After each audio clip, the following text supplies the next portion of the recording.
Greetings, my Hey sister, how you doing? Did you know that you're beautiful, beautiful? Hey sister, there ain't no choosing. Did you know that you're beautiful, beautiful? greetings, Salaam alaikum, namaste, etasem, bawani, and the list goes on. My name is Kai Kamatasia and you are here on the Eyeame channel. Welcome back to our Valentine series, a series created for young women who are navigating the dating scene, and I'm offering up information that I wish I knew back then. So today we're talking about virginity, although I don't quite like that term, so I'm going to use debut instead. I think that's much more fitting. So once upon a time in my early 20s, I had a boyfriend. He was Nigerian, he was studying for his masters, he was 5 years older than me, an Aquarian.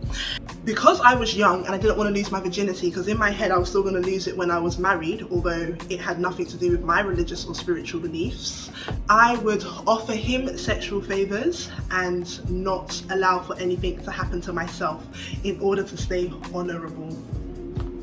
For me, my virginity or my debut was a part of my personality. I considered myself to be good and decent and wholesome and wife material because I was still a virgin.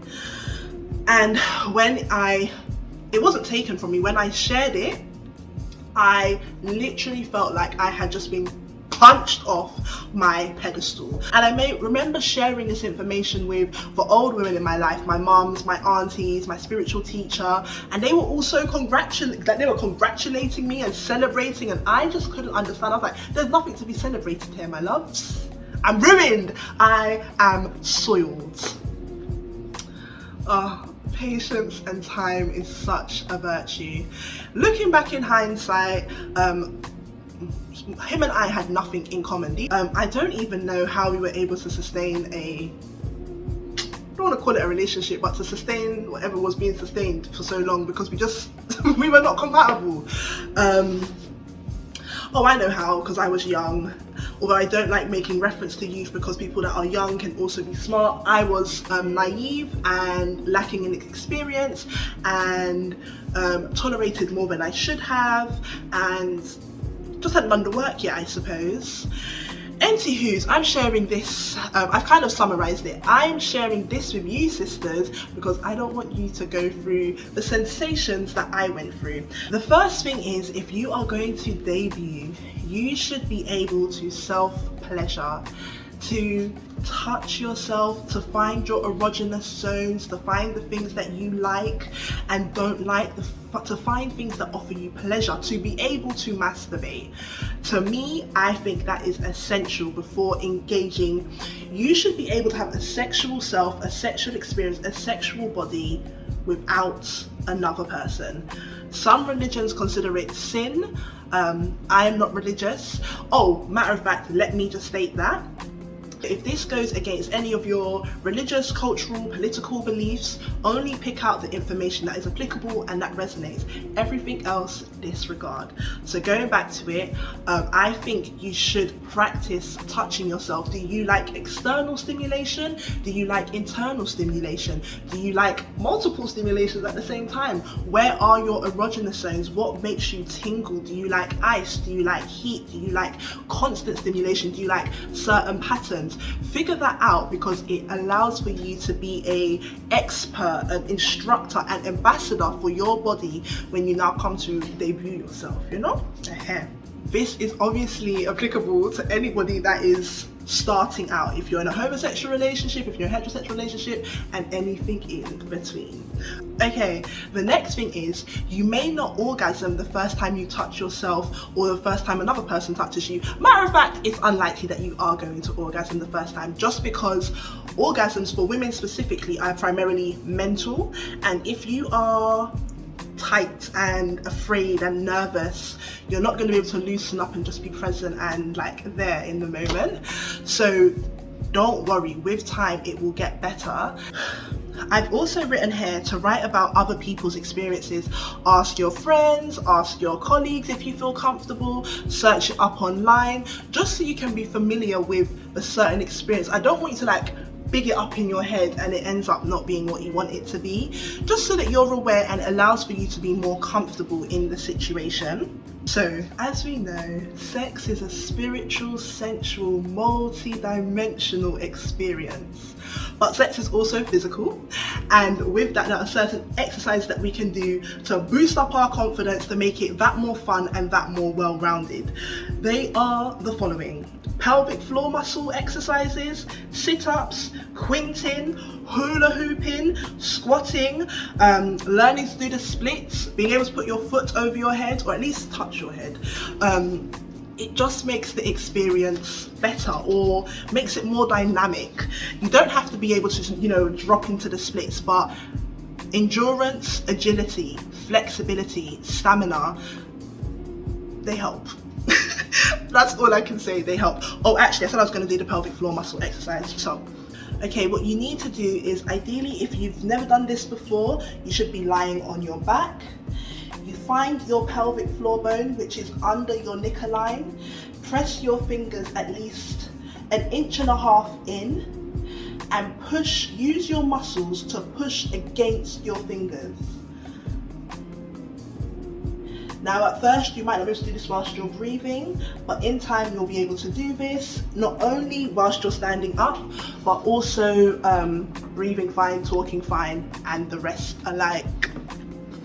So that's one of the exercises. That's just one of the exercises that you can do. There are many, many, many more exercises that you can do, but those are just like the basics to start yourself off with. Another thing is to become sensual. So I think there's a difference between being sexual and sensual. Sensual is the illusion of it. It is the implication, the indication, the suggestion, the idea, like tapping into the subliminal, making it, it's like, you know when you smell a woman's perfume after she's walked away, you can't grasp her, but you know that she's there. Become sensual. That could be wearing lingerie, that could be listening to slow R&B 90s music, that could be a variety of things, but just feeling comfortable in that energy. Okay, so the next thing is controversial, but I'm gonna say it anyway. I personally believe that we should take time in between our sexual partners. And the reason for that is we all hold energy. If this is your belief, it is my belief that we all hold energy and we all have energetic signatures. So if you're with a partner and he has a rhythm and he is administering, offering that rhythm to you, it stays with you for a certain period of time. If you're an empath, if you're highly sensitive, myself, if you are, you know, if you're a woman, oftentimes you start to take on your partner's characteristics. I noticed that within a couple of months, I will start to see my mannerisms adjust and change. I'm still very much so myself, but I can see their essence starts to become a part of my own, and so be aware of that. Now imagine if you have this person's energy, this person's energy, this person's energy. When you combine that all into yourself, keeping in mind that you have your own rhythm, your own energy, your own frequency, your own vibration, everything begins to clash. So instead, just take time between your partners. However much time you feel comfortable with is what you decide. So our next point is to set the environment for the debut. There are going to be plenty of times when, you know, you're being intimate and maybe the environment is not exactly how you want it, but for your debut, it's memorable, it's noteworthy. So create an atmosphere that you know you'll enjoy. Ideally, it should be clean, it should be quiet, there should be no one around to disturb you. You might want to play some music, have some dim lighting, have some bright lighting, who knows, have a nice aroma in the place. Whatever it is that makes the atmosphere desirable for you and invokes pleasure and love and openness, that's the environment that you should be creating. I've said this in one of my other videos, but I'm going to reiterate it here. You should be relaxed, calm and comfortable when you're interacting with your first debut. You should be comfortable naked, have the confidence, the courage and the ability to verbalize your feelings. So for example, if you want things to slow down, know that before you even enter the situation, know that you have enough power to advocate and talk up for yourself. If you want things to be done a different way, maybe a different position, maybe you get tired of one position, being able to talk up. Okay, right. Next, don't call out your partner's name until you're in a long-term or like committed relationship.